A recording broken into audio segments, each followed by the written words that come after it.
فغلوا فلا يستطيعون سبيلا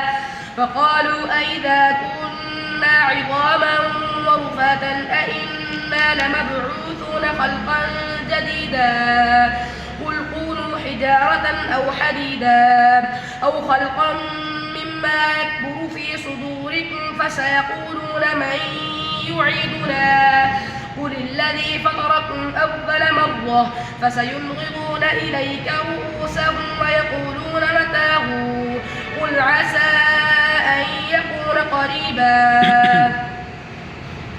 يوم يدعوكم فتستجيبون بحمده وتظنون إن لبثتم إلا قليلا وقل لعبادي يقولوا يستجيبون بحمده وتظنون إن لبثتم إلا قليلا وقل لعبادي يقولوا التي هي أحسن إن الشيطان ينزغ بينهم إن الشيطان كان للإنسان عدوا مبينا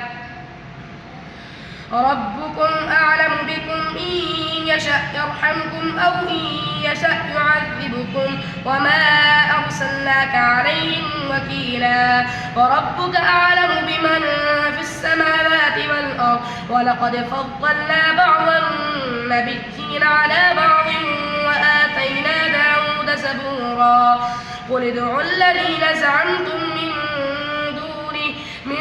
دونه فلا يملكون كشف الضر عنكم ولا تحويلا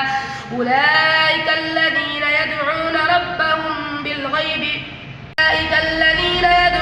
يبتغون إلى ربهم الوسيلة أيهم أقرب ويرجون رحمته ويخافون عذابه إن عذاب ربك كان محذورا وإن من قرية إلا نحن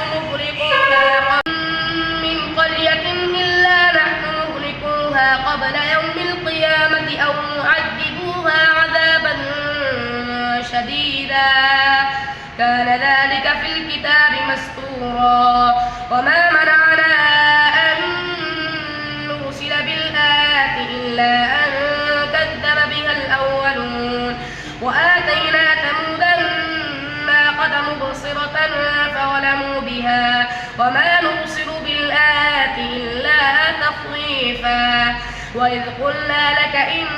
ربك أحاط بالناس وما جعلنا الرؤيا التي أريناك إلا فتنة للناس والشجرة الملعونة في القرآن ونخففهم فما يزيدهم إلا طغيانا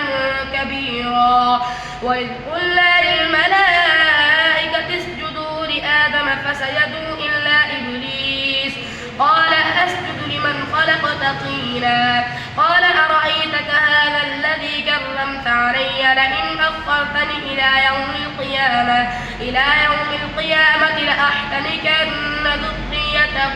إلا قليلا